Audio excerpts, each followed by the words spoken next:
Hi, my name is Archie Simaringa. My name is Rendon Hiraldizo, and you're watching OneJuan, our source of leadership, inspiration, and motivation.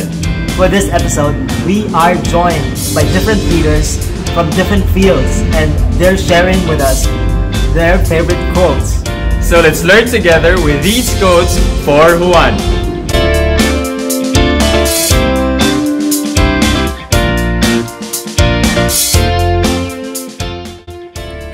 Juan, my name is Chu from Teletech, and one of my favorite leadership quotes is from Lao Tzu.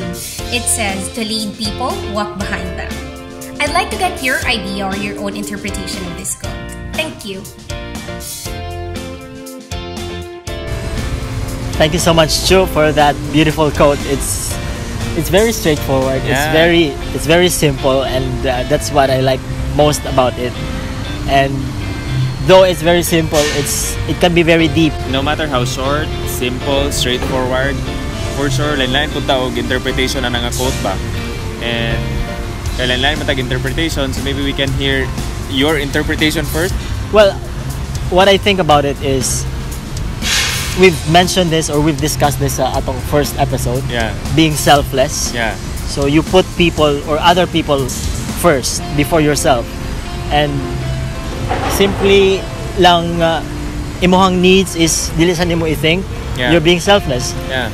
And also maybe we can think of the recognition nga dili ka mahangol og recognition kay being a leader, your member will be recognized for a job well done. Yeah.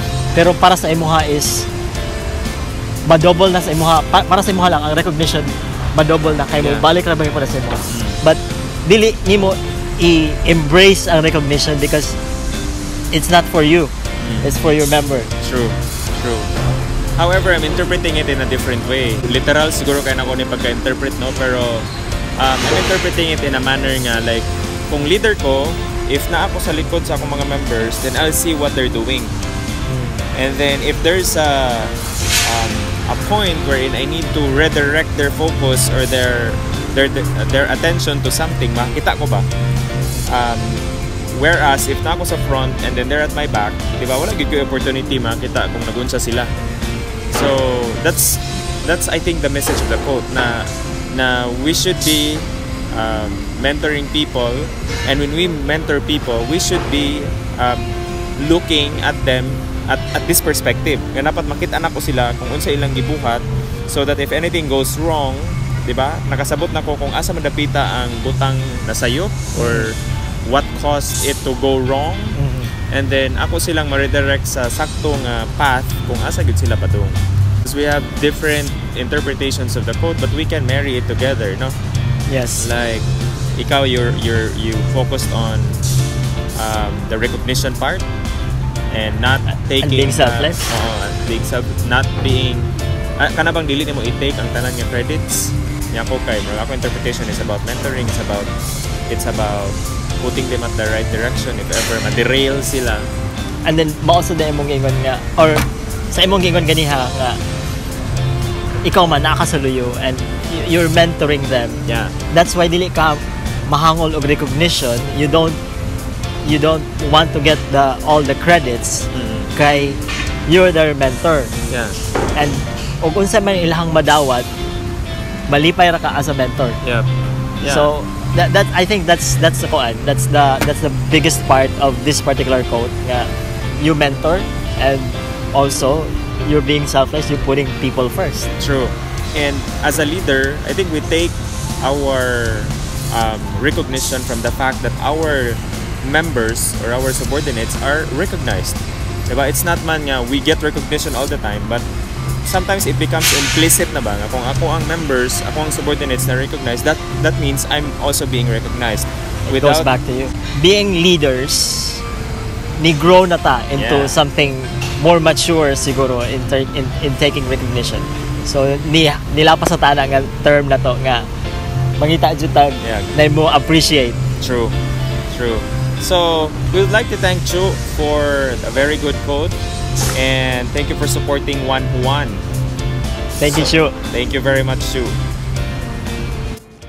Hi, OneJuan. I'd like to share you my favorite quote that inspired me to become the leader that I am today and continues to help me become a better person each day. It's from Robin Sharma. Leadership is not about a title or designation. It's about impact, influence, and inspiration. Impact involves getting results. Influence is spreading the passion that you have for your work, and you have to inspire your teammates and customers. I'd like to know your thoughts about it too. Thank you so much for making me a part of this great effort to bring out a leader in each one of us. Bye, OneJuan. A powerful quote from a young and promising leader. Carlo, thank you very much for sending your video and for sharing with us that powerful quote. For this specific quote, brother, mas may siguro nga atong i-share nila ang atoang mga personal nga mga aspirations kung how we can still grow and enhance our leadership skills in terms of katong tulo ka ay sa quote ni ni Carlo in terms of impact, influence, and inspiration. Ako, personally, I'm at this point na I'm being grateful, more grateful. Wow. To everything actually. So, because everything follows for me. It's like this. It's a conscious effort at first. So you pay attention to every details for you to be thankful to a lot of things. Yeah. Diba? So mag-focus ka bisag unsa ka gamay kang butang and then you appreciate it and then be thankful about it. Yeah. Kung unsa mo ganina contribute na sa imo. And that's, I think, para sa ko, that's my personal journey of being more grateful. And because I pay attention to the details, I get to see bisag unsa pinakagamay nga mga butang ni pangbuhat sa mga tao. Sa office, we get to we start with a thank you. Yeah. We have a daily meeting. We recognize people. We let people recognize each other. Kasi ilahang pasalamatan kasi sila a comment for the previous day's work. Very nice. So we start with a thank you, and at the end of the day, we end it with a thank you. So for someone nga ma-appreciate ang ilahang sa kagamay ilang ipangbuhat, they go home nga, well, they feel appreciated. They feel nga they walay gamay nga butang nga buhaton. Kay everything has its own place sa specific goals sa company. Yeah. So you get to see it more because you pay attention to the littlest of things. You impart your gratefulness to your teammates, your members, and then in that way they would feel they're more important, and hopefully leaving them a positive impact going home. Yeah. And you get to inspire them to do even bigger things in the coming days, in the next day right away, diba? Yeah. So I think that's how, well, napayo sa kaay, influence, impact and inspiration. Yeah. So I think that covers it all. Very nice, very nice, very good. Gratefulness translates to positivity. It fuels people to becoming more positive and be more appreciative of the things that you have and the things that you are yet to have, diba? Yet to experience. And I see that unfold in the lives of not just leaders but even those people who have leaders nga gilook up to sad. Nga if they are just very grateful of the things that they have, kay kana mahimo usad silang positive, but they look at things very positively. It changes their perspective. Sa ako, brother, I think you know this, and I'm right now I'm consciously working on becoming humble. It's humility. No, sometimes I fall on the trap of kana putting it all in my head. Kana bitang na-achieve na ko mga butang, and then it goes to my head, and if I think about it too much, kay murag dili na siya maayo bitaw. And we know that, di ba? So I constantly remind myself, and I'm not even ashamed to tell people and even declare it here, diba, na I ask people and to support me in my journey towards humility. Why do I consciously work on it? Because I observe nga sa time when I started working on humility, kaya nakita na ko nga it's easier for me to accept the things that I cannot control, the things that do not go my way, and it's easier for me to understand other people. Tungod kay I'm consciously reminding myself that I need to be humble all the time. Kaya easy lang ako ron ma-accept ang mga butang even if they don't go my way. And easy for me to understand other people. And when people see that, ngayon anak di ay ang manner sa pag-take nako sa sitwasyon or bisan nila. Kay I'm hoping people will also realize nga dili man sa tanang higayon kinahanglan initugulo, dili man sa kinahanglan sa tanang higayon kay kanang ipairal ang unsay pride, diba? Pride mo man ay enemy gid of humility. And that's how I think I can increase my personal competence and my leadership competence. Nga by being humble, I can impact more, influence more, and inspire more.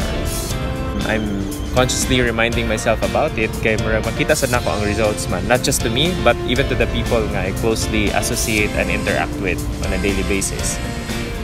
The greatest achievement nga akong ma-share na about kay it's really coming from my wife Percy.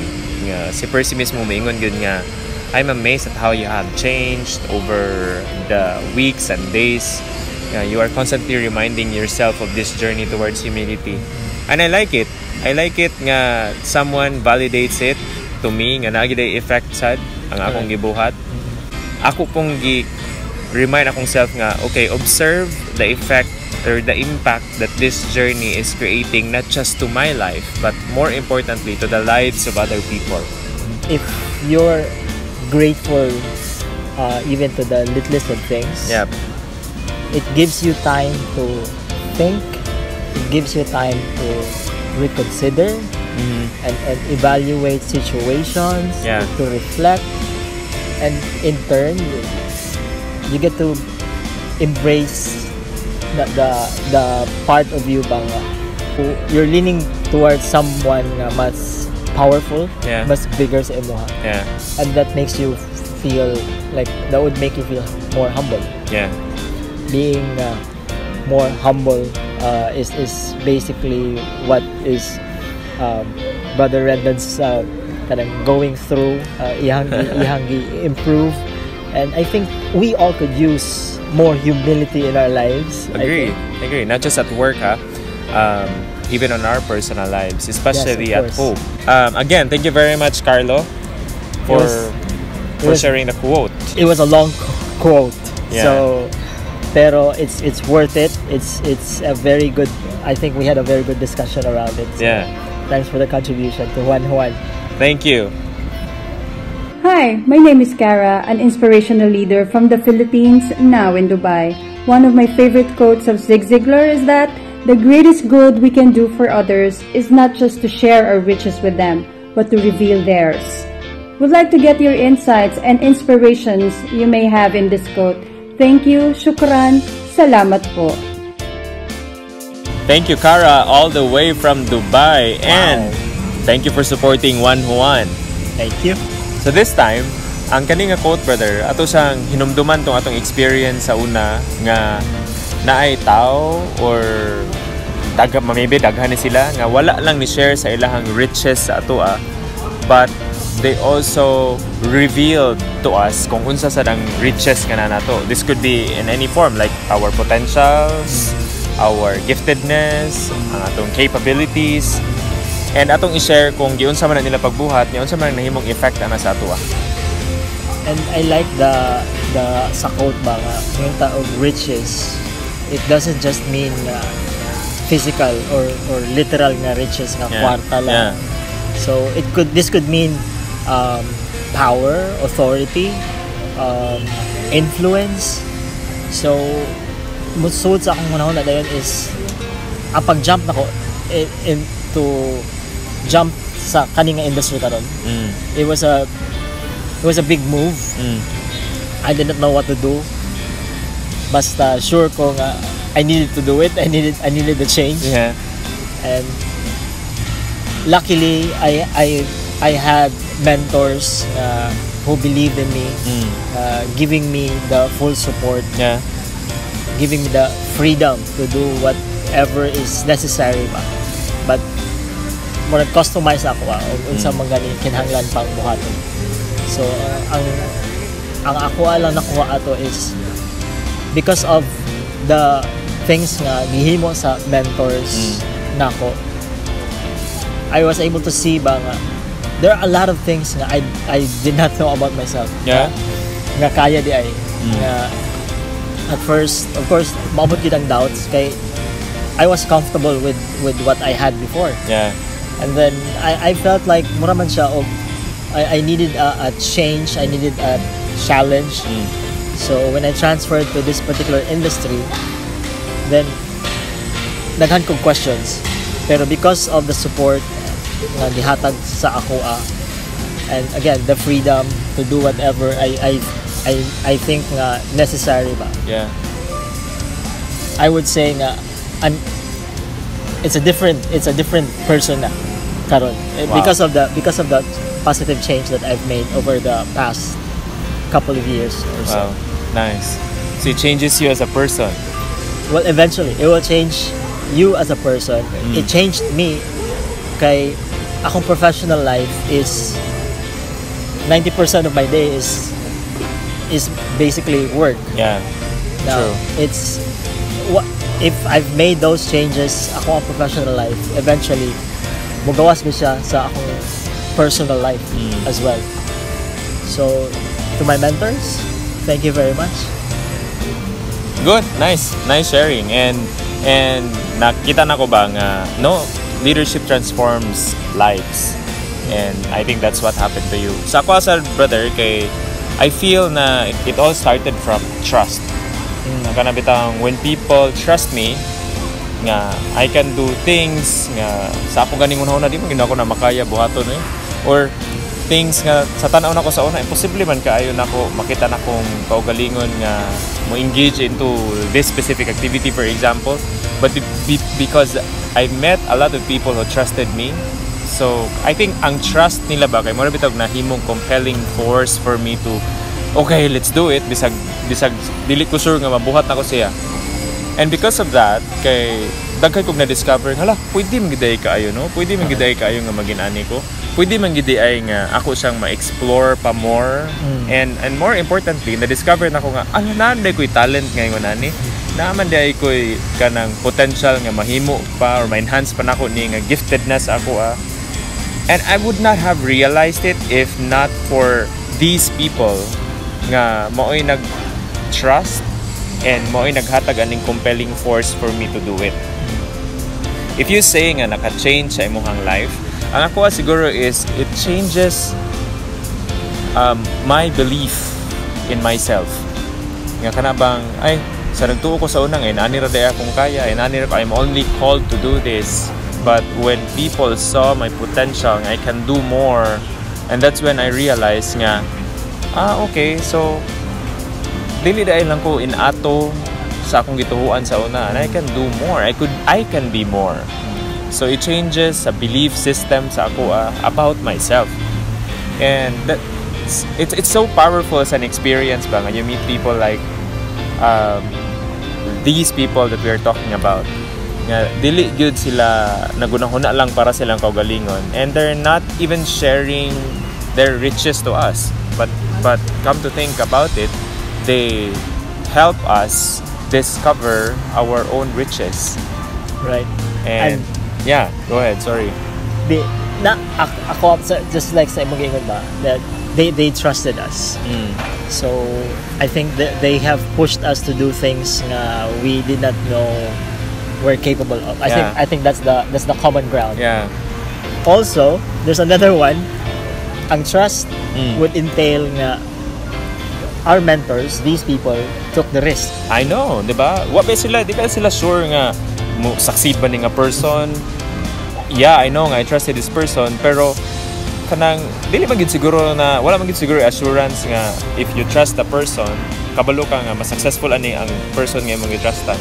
Because trust is just one element there. It's just one factor. It's not the complete equation ba. I could only imagine how risky it is for those people who trusted us and who believed in us ba. But I think it's all worthwhile. No? Well, gitagaan ta og well sa akong part, I would say on a leash, pero it's a very long leash. I had a lot of ground for myself ba to grow. So I think you can also say the same thing. Yeah, definitely. Ang trust, so naasa jud ang time for you to commit mistakes. True. So those are a lot of things for them to consider, but here we are. I mean, diba? We've done the things nga we did not know we're capable of because of those people who trusted us. Yeah. And to all the leaders, to all of you who trusted us, who believed in us, and who took the risk for us, thank you very much. Thank you very much. And this project would not have been made possible if it was not for you, right? Yes. So thank you. This is also, well, I think I mentioned it before, this is our way of giving back. True. So thank you. Thank you very much. Thanks for the code, Cara. Hi everyone, my name is Girlie. I work as an auditor here in LA, and I'd like to share with all of you a favorite leadership quote. This one is from Roy Bennett, and he says, "Great leaders create more leaders, not just followers." So this one resonates with me because for the past 15 years that I have worked in a corporate setting, I have encountered different kinds of personalities, and I have worked with a number of Filipinos outside the country. Thank you, Girlie, for that beautiful quote. Girlie, all the way from LA. Yes, from Dubai to LA. Very, very far. But this is yet another very simple quote. It's simple, it's basic, but it's very deep. So because it's very deep, what do you think about it, brother? Yeah. Well, I would remember my personal experience, but even until now, when I check my Facebook, for example, and then I see people who I used to work with before, no niya, nga murag na under gyud sa ako ang leadership. And when I see them, nga nangahimo sila nga leaders na pud karon, it gives me so much joy. Nga murag wow, achievement kina nako. Kay I cannot deny the fact that at least in their leadership journey, I was, however or whichever way I look at it back, I was really a part of it. Na himo jud kong part sa ilahang own leadership journey. And some of these people are even kanang nahimong mga managers pud nga like who I was to them before. So diba, isn't that a big achievement na?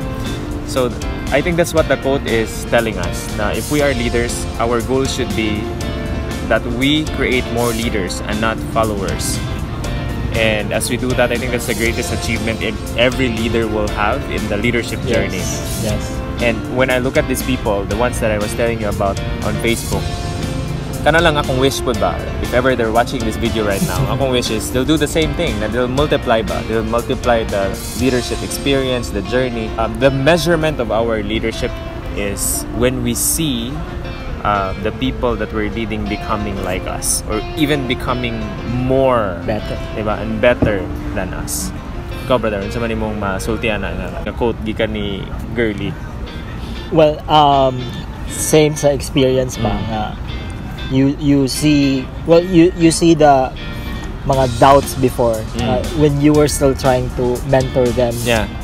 Well, I believes I believe silang selves. Yeah. And then when you see them now, they step up to the plate, they feel empowered because of the things nga akong na-provide or akong at least akong na-advise sa ilaha.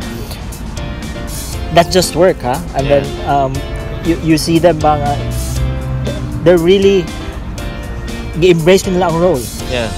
And that's not easy, ha, for you to embrace the role. True. And it's a daily struggle, it's a daily decision. Diba? We've talked about it.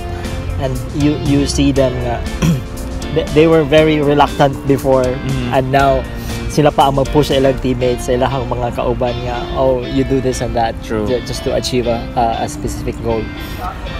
Also, sa balay, ako lang siyang i-share kay akong amang kung, well, I think the same sa ka, brother, nga among leadership style mo, magawa sa gina sa balay. Yeah. The way you, since we have kids, and the way we handle our kids, I think bisag atong ingnon nga atong i-separate ba, mingon pa nga balay is balay, work is work, but magawas gina siya how you handle your kids, how you handle your family. So because being a leader or leadership skills nimo, biggest part sa dana is imuhama ng personal touch. Diba? So who you are as a person will come outside in your leadership style. True. So I have si Bella, I have a 4-year-old, and then I'm not intending her to be a leader yet. She's still very young, but eventually it came out naturally for her. Kay she's now leading her 2-year-old sister in little things. I can see ba nga maka-proud. I mean it's a teamwork between me and my wife, no, Sheila. So but it's just a simple example that everyone can reflect on their own homes. Nga pwede gid siya makita ra nimo dayon nga if you're being a good leader, you can see it sa imong kids. You can see nga ma-influence gid sa iyang sister si Julia, because ang approach ni Bella is influenced ni Sheila. So kana lang simple nga example. I see it every day. You don't have to have this much followers to become a great leader. And I don't think that's the goal of leadership. You'll have more followers. For me personally, the goal of leadership is to multiply leaders, daily followers. So thank you, Girlie, for sending your video and the quote. Thank you very much for supporting OneJuan. So what have you learned today? Ako personally, there are a lot of quotes nga atong masugatan sa atong life. Pero why is it nga naman may one specific quote na more resonate sa ato hindi na ito makalimutan, will stick pa in our head, in our hearts. Maybe based sa ato na learn and based sa pang share sa ato mga friends. There was a point in our leadership journey where we needed a boost, and nasugatan na ito ang quote just in the right time. We needed something to lift us up. Maybe that's the reason why it is in our hearts. We remember it by heart, and it's very important to us. Ang pinaka-wonderful nga part ani is usa ka quote, then like interpretation tanon sa usa ka quote, pero the effect is the same. It's empowering. If like us, you're also empowered by the quotes that we shared in this episode, we would like to hear from you. Put your comments below, and if you have your favorite quotes that you'd like to share with us, you can also leave them on the comments. If you have some points of view that you'd like to talk about, if you have some ideas or you have your own opinions regarding the quotes that we've shared, leave them in the comments below and we'll talk about it. Right. And if you don't want to miss an episode of OneJuan, click on the subscribe button and like our Facebook page. Yes, so you will be notified for every updates and every new episodes of OneJuan. So that's it for this episode. Thank you very much for watching. We'll see you again soon. Bye. Bye-bye.